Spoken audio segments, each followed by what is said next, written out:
Hola, muy buenos días. El día de hoy les vamos a hablar sobre algunos capítulos de la circular básica contable y financiera. Nosotras somos Laura Delgado, Gabriela Gómez y pues quien les habla, Alejandra Vega. Antes de empezar, como que quiero hacerles una pregunta bastante rápida y es que cuando un banco compra otra entidad o bueno, una línea de negocio, ¿qué es lo que está comprando realmente? ¿Ustedes qué creen?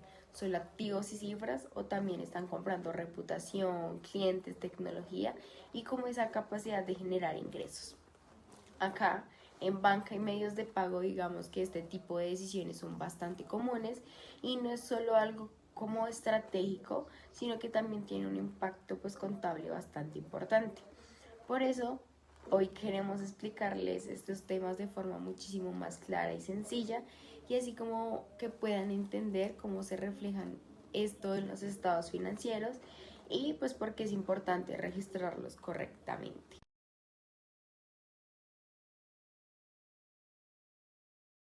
Aquí ocurre algo clave para el capítulo, la separación patrimonial. Los créditos dejan de pertenecer al banco y pasan a respaldar únicamente los títulos que se van a emitir. Después, esos créditos se transforman en bonos que son comprados por inversionistas. Los pagos que reciben los inversionistas provienen de los flujos de dinero que generan los créditos originales. En resumen, este capítulo regula cómo se transfieren los créditos, cómo se estructuran los títulos y cómo se protege jurídicamente la operación mediante la separación patrimonial. En esta diapositiva, que es el capítulo 15, vemos el proceso de titularización de cartera de créditos, que consiste en invertir créditos en títulos para inversionistas. Como se observa en la imagen, primero está el banco, quien otorga los créditos, luego hay una cartera que se transfiere a un vehículo de propósito especial, el BPE. Esta transferencia debe hacerse en firme, es decir, con traslado total de riesgos y beneficios. Ahora continuamos con el capítulo 16, el cual habla sobre las validaciones previas vía RAS. Este capítulo es fundamental porque establece los requisitos técnicos que debe cumplir la información antes de ser aceptada por el sistema.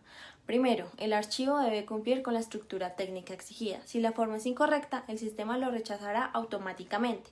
También exige el uso correcto del plan único de cuentas, conocido como PUC. Es decir, cada operación debe estar registrada en la cuenta que realmente corresponde. Además, se deben respetar las reglas de clasificación y los signos contables. Esto significa que no se pueden presentar valores mal ubicados o con signos invertidos. Esta validación técnica funciona como un filtro inicial que garantiza que la información esté bien estructurada antes de continuar el proceso. Ahora hablaremos sobre la coherencia y la exactitud. Aquí no solo se revisa la forma, sino también el contenido. Las subcuentas deben coincidir con las cuentas y los grupos.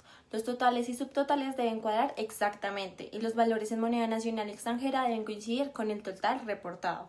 Además, solo pueden utilizarse códigos autorizados. Si hay errores, el reporte simplemente no es válido.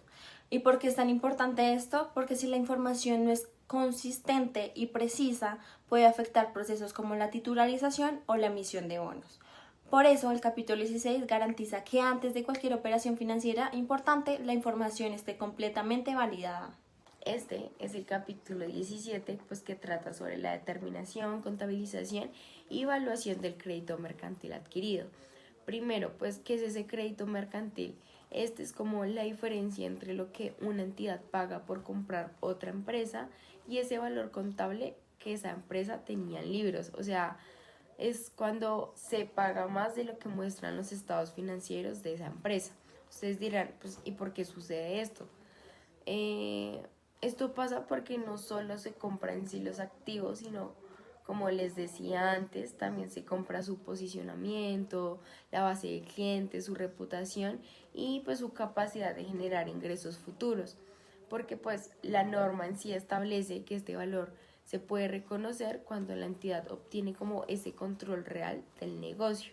Y digamos que algo clave acá es que no puede quedarse en sí como una cifra en general, sino que debe asignarse a unidades generadoras de efectivo, o sea, a esas áreas que realmente van a producir ingresos. Y pues digamos que acá en banca y medios es, es muy importante porque digamos cuando tú adquieres un fintech o pues una plataforma digital, en sí se debe sí o sí identificar claramente dónde está como ese valor adicional. Después de determinarlo y asignarlo viene lo que es el seguimiento. Entonces, el crédito mercantil, digamos que debe valorarse a precios de mercado desde el momento en que se adquiere y pues revisarse mínimo una vez al año. Si la unidad de negocio pierde lo que es el valor, se reconoce pues inmediatamente una pérdida por deterioro en lo que es el estado pues de resultados, donde claramente pues no se puede dejar para después.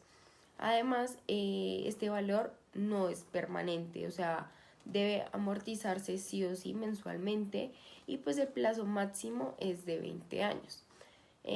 También puede existir lo que es el crédito mercantil negativo, que es cuando el valor en libros es muchísimo mayor al precio pagado y pues digamos que en ese caso el tratamiento contable pues cambia. Algo clave también acá es que la valoración debe hacerla un experto sí o sí independiente y toda esta información debe revelarse en notas en los estados financieros de la empresa. Y ya con esto pues le doy paso a mi compañera. En este capítulo se regulan los instrumentos financieros derivados y los productos estructurados que negocian las entidades vigiladas por la Superintendencia Financiera. Los derivados pueden tener tres finalidades: cobertura, que es cuando se usa para protegerse de un riesgo; negociación, cuando se busca obtener ganancias por movimientos del mercado; y el arbitraje, que es cuando se hacen operaciones combinadas para obtener utilidad sin asumir riesgo. Un concepto clave es el subyacente, que es la variable de la cual depende el derivado, como una tasa de cambio o una tasa de interés. También es fundamental el valor razonable, que es un precio de mercado del instrumento. Estos instrumentos deben valorarse diariamente a valor razonable usando precios de proveedores autorizados. Además, contablemente se registran según su tipo de finalidad. Por ejemplo, si se compra una opción, la prima va al activo, y si se emite, va al pasivo. En los productos estructurados, el tratamiento depende si son separables o no y pueden reconocerse como un todo o por componentes. En general, el capítulo establece cómo se negocian, cómo se valoran, cómo se registran y qué requisitos debe cumplir dentro del sistema financiero. Ahora pasamos al capítulo 19, que trata sobre el régimen de transacción. Este capítulo explica cómo se deben aplicar las nuevas normas, especialmente en materia de derivados. Cuando cambia una regulación, no se puede simplemente borrar lo anterior y empezar desde cero. Se necesita un proceso mucho más organizado. Por eso este capítulo se define cómo reconocer y valorar las operaciones bajo el nuevo marco normativo. También establece desde qué momento se deben aplicar las nuevas reglas, garantizando claridad y seguridad jurídica. En esta segunda parte se habla de los ajustes y la supervisión durante la transacción. Primero se deben realizar ajustes contables según la nueva medición a valor razonable. También se definen plazos de implementación, es decir, no todo cambia de un día para otro, sino que se hace progresivamente. Durante este periodo, las entidades deben seguir reportando información bajo reglas claras y supervisadas. Y algo muy importante, el régimen de transacción no reinicia las operaciones anteriores. Estas se ajustan progresivamente al nuevo marco normativo. Como pequeña conclusión, podemos decir que este capítulo busca que el cambio normativo se haga de manera ordenada, supervisada y transparente, evitando impactos bruscos en los estados financieros.